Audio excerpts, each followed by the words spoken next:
अमर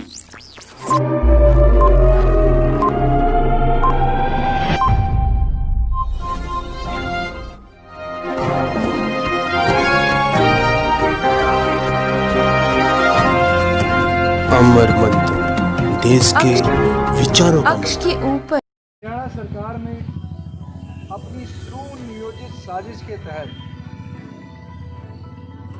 पहले मंडियों को ऑनलाइन करने की बात की और फिर सीधा किसान भाइयों के खाते में डायरेक्ट पेमेंट पहुंचाने की। जिस समय ये चर्चा शुरू हुई थी उस समय भी मैंने लगभग करनाल के गांवों का दौरा किया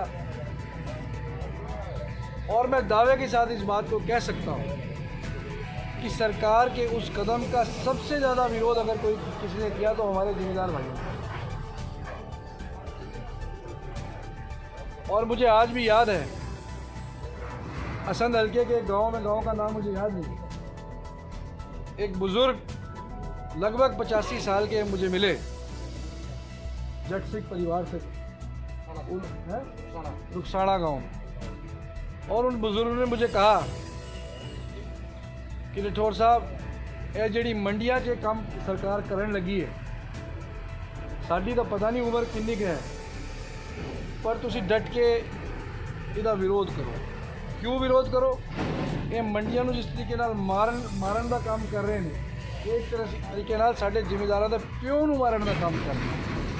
तो 85 साल के उस बुजुर्ग की बात आज भी जब मेरे कान में गूंजती है तो मैं समझता हूँ कि कितनी गहराई की बात उन्होंने 1.5 साल पहले मुझे कही थी।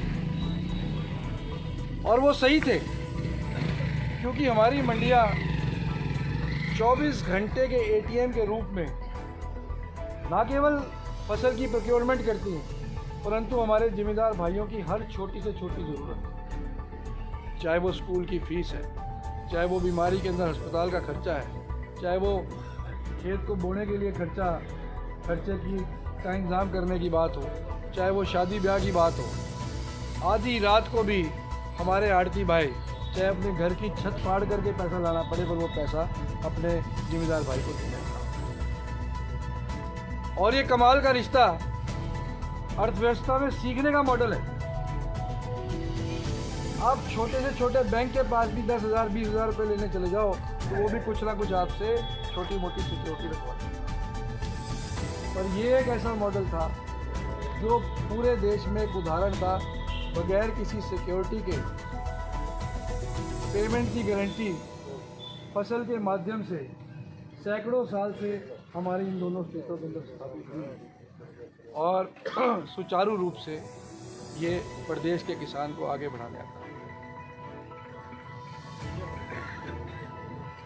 जिस चीज़ के अंदर बदलाव में जिम्मेदार भाइयों ने ज़रूरत नहीं समझी और जिस बदलाव के लिए आड़ती भाइयों ने ज़रूरत नहीं समझी, तो उस बदलाव को करने की आवश्यकता क्या थी, ये बात हरियाणा सरकार को, प्रदेश के किसानों को। वो तीसरी पार्टी है। सरकार जायज़ जब होती जब कोई पक्ष आवाज़ उठाए।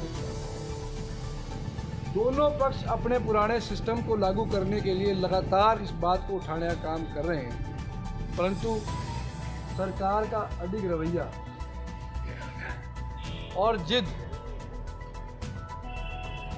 एक के बाद एक प्रहार मंडियों में और हमारे किसान भाइयों के ऊपर करने का काम पिछले 1.5 वर्षों से हो रहा है। कारण क्या थे? क्या सरकार की नीयत हो सकती थी? इस पे भी गहनता से चिंतन करना है। सरकार की सिर्फ एक ही नीयत थी कि ये जो मेहनतकश लोगों के द्वारा सैकड़ों सालों में तैयार की हुई मंडियां हैं, इन मंडियों को किस प्रकार से बंद किया जाए। हरियाणा सरकार ने अपनी सुनियोजित साजिश के तहत पहले मंडियों को ऑनलाइन करने की बात की और फिर सीधा किसान भाइयों के खाते में डायरेक्ट पेमेंट पहुंचाने की। जिस समय ये चर्चा शुरू हुई थी उस समय भी मैंने लगभग करनाल के गांवों का दौरा किया और मैं दावे के साथ इस बात को कह सकता हूं कि सरकार के उस कदम का सबसे ज़्यादा विरोध अगर कोई किसी ने किया तो हमारे जिम्मेदार भाई हैं। और मुझे आज भी याद है, असंध हल्के के गांव का नाम मुझे याद नहीं, एक बुजुर्ग लगभग 85 साल के मुझे मिले, जट सिख परिवार से, रुखसाड़ा गांव में। और उन बुजुर्गों ने मुझे कहा कि राठौर साहब, ये जिहड़ी मंडियां 'च काम सरकार करन लगी है, साडी तो पता नहीं उम्र किन्नी है, पर तुसी डट के इहदा विरोध करो। क्यों विरोध करो? ये मंडियां नूं जिस तरीके नाल मारन दा काम कर रहे हैं, इस तरीके नाल साडे जिम्मेदारां दे प्यो नूं मारन दा काम कर रहे हैं। तो 85 साल के उस बुजुर्ग की बात आज भी जब मेरे कान में गूंजती है तो मैं समझता हूँ कि कितनी गहराई की बात उन्होंने 1.5 साल पहले मुझे कही।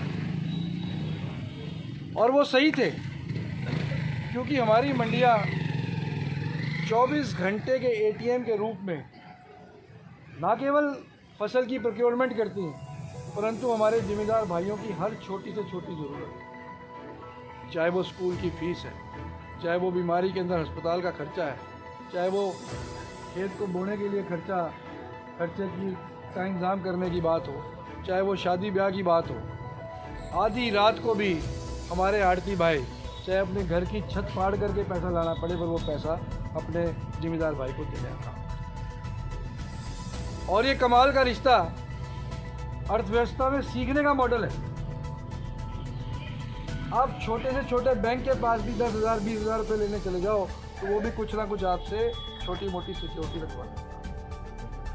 पर ये एक ऐसा मॉडल था जो पूरे देश में एक उदाहरण था, बगैर किसी सिक्योरिटी के पेमेंट की गारंटी फसल के माध्यम से सैकड़ों साल से हमारी इन दोनों स्टेटों के अंदर स्थापित हुई है और सुचारू रूप से ये प्रदेश के किसान को आगे बढ़ाने का काम है। जिस चीज़ के अंदर बदलाव में जिम्मेदार भाइयों ने ज़रूरत नहीं समझी और जिस बदलाव के लिए आड़ती भाइयों ने ज़रूरत नहीं समझी, तो उस बदलाव को करने की आवश्यकता क्या थी, ये बात हरियाणा सरकार को प्रदेश के किसानों को वो तीसरी पार्टी है। सरकार जायज़ जब होती जब कोई पक्ष आवाज़ उठाती, दोनों पक्ष अपने पुराने सिस्टम को लागू करने के लिए लगातार इस बात को उठाने का काम कर रहे हैं, परंतु सरकार का अडिग रवैया और जिद, एक के बाद एक प्रहार मंडियों में और हमारे किसान भाइयों के ऊपर करने का काम पिछले 1.5 वर्षों से हो रहा है। कारण क्या थे? क्या सरकार की नीयत हो सकती थी? इस पे भी गहनता से चिंतन करना। सरकार की सिर्फ एक ही नीयत थी कि ये जो मेहनतकश लोगों के द्वारा सैकड़ों सालों में तैयार की हुई मंडियां हैं, इन मंडियों को किस प्रकार से बंद किया जाए।